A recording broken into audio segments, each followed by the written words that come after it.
Dear Patriots, before the news starts, please subscribe to our patriotic channel by clicking the subscribe button. Give us a thumbs up to this video. Don't forget to leave your opinion below in the comments section. Share the news on Facebook and Twitter so you friends see it. Thank you. North Korea just announced war in the US. They'll shoot their missiles first. This is awful. Trump's challenge has been accepted. North Korean state-run KCNA news agency reported moments ago that North Korea will turn up the heat a notch. It warned that it would carry out a preemptive operation if the US shows any sign of provocation. North Korea has now warned that they are considering a strategy to strike Guam with mid to long-range missiles, according to Reuters. Nuclear bombers from Guam fly above the sky in South Korea and are flexing their capabilities of striking North Korea's strategic bases. This is not going to end well. Should the US do a preventive war? Here is what President Trump said back in 1999 in an interview on launching a preemptive strike on North Korea. There seems to be a military conflict coming. The only good news out of all this is that the US has a third anti-ballistic missile battery on the island. Share this if you are praying for our president and our troops. We are America and we will not back down. The last thing that Kim Jong-un will ever do is fire a nuclear missile. We will fire back with a fury and force never seen in the region before.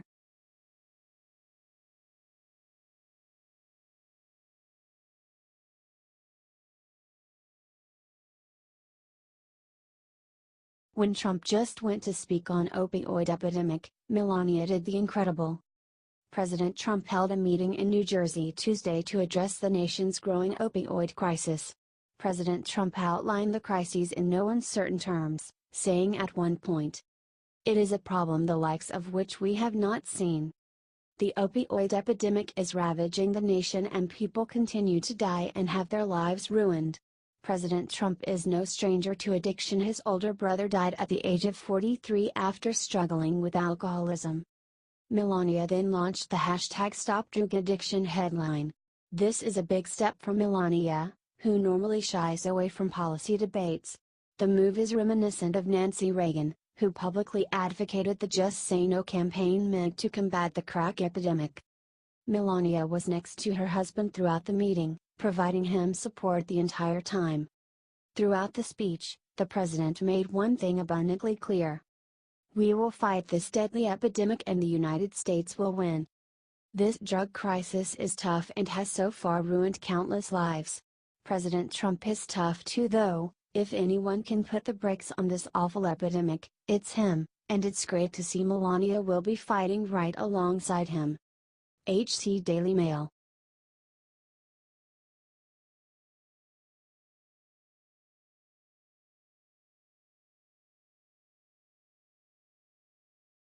Sarah Sanders' perfect response to faith-shaming journalist will leave every Christian in tears. Sarah Huckabee Sanders is famous for sticking up for President Trump against the media during her daily press briefings. She's known for her spunk, wit, and composure as she fields difficult questions from a host of journalists. Fewer people know that before each briefing she reads a devotion and says a prayer. Her faith is important to her, and this should not be too surprising, as Sanders' father, Mike Huckabee, was a pastor. The New York Times evidently could not understand her faith and hinted at some hypocrisy on her part, saying Sanders is an unlikely public face for Mr. Trump, a twice-divorced connoisseur of grievance. Sanders, of course, had a perfect reply. "I certainly didn't approve of a couple of Trump's comments. But at the same time, we were looking for a commander-in-chief, not a pastor." She continued. "Oftentimes, people want to make politicians perfect. And that's one of the actual beauties of Christianity, is understanding that no one is. Yes.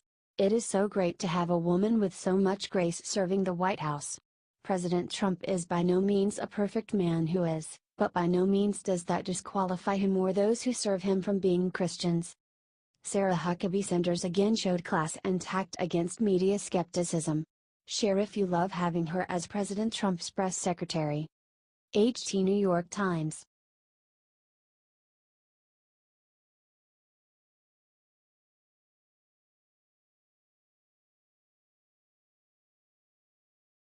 Pure genius. Trump just revealed the truth about him and Mueller. Now Dems are freaking out. The media has been trying to create a massive firestorm over claims that President Trump plans to fire Special Investigator Mueller, something Trump has never said. Well, sorry suckers. Y'all just shoved a some foots in your mouths and Trump made you eat your words. Look what he's been up to with Mueller. Donald Trump has been in contact with Robert Mueller throughout the investigation. His lawyer revealed earlier today that Trump has been sending friendly messages back and forth with Mueller for quite a while now. Trump's lawyer John Dowd told USA Today, "We get along well with Bob Mueller, our communications have been constructive, but it is important that our communications remain confidential. It's important that there not be any breakdown in that trust." Makes total sense.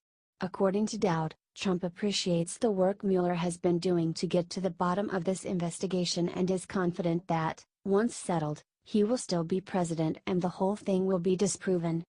This is not Donald Trump's first rodeo in the courts, folks. No sir, this man is a fighter.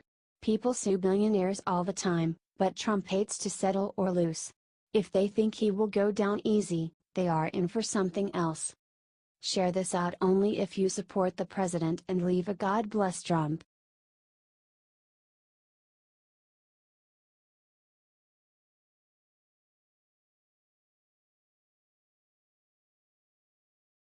Trump's lawyer just came out and revealed something that'll bring down Obama for good. One of Trump's attorneys, Sekulows, said on his radio show this Tuesday morning that he has discovered an email that connects Loretta Lynch and Bill Clinton's infamous scandal on the tarmac to Obama's White House. This is massive and it will prove how much the Obama administration was panicking after the meeting to spin the narrative. Sekulows said in the show that he has found an email that connects Obama's White House to AG Attorney Lynch. Sekulows then played a clip right after that linked to a video clip of Press Secretary Josh Earnest denying the involvement of the White House. The show also covered the fact that the redacted FBI email addresses could be James Comey, according to Christiana Layla. This is not something that we can take sitting down. The Obama administration seems to have worked hand in hand in the Hillary campaign to lose the election. They probably thought they would get away with it because Hillary would win. We need to show the whole world the crimes that Obama's administration was involved in. If we don't get this information out there, then the media will cover it up. Please keep fighting, patriots. We are going to win this country back no matter what.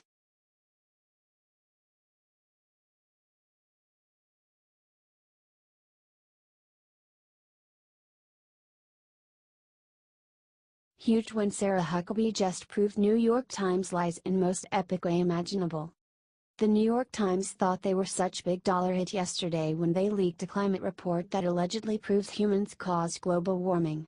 According to them, scientists were worried Trump would hide their report. There was one big problem with their BS claims. Enter Sarah Huckabee Sanders. Yesterday, she smashed the lying New York Times claims about their leaked report by revealing the one thing they didn't want anyone to see. Sarah Huckabee revealed the article leaked to the New York Times was actually a publicly available draft.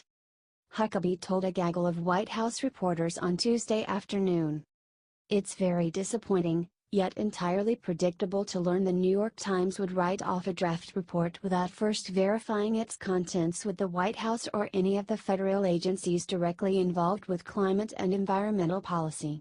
As others have pointed out, and the New York Times should have noticed, drafts of this report have been published and made widely available online months ago during the public comment period. The White House will withhold comment on any draft report before its scheduled release date. Damn Sarah. You go get 'em. The White House is not gonna even comment until after the official release date for the report. See what I mean? So, there you have it.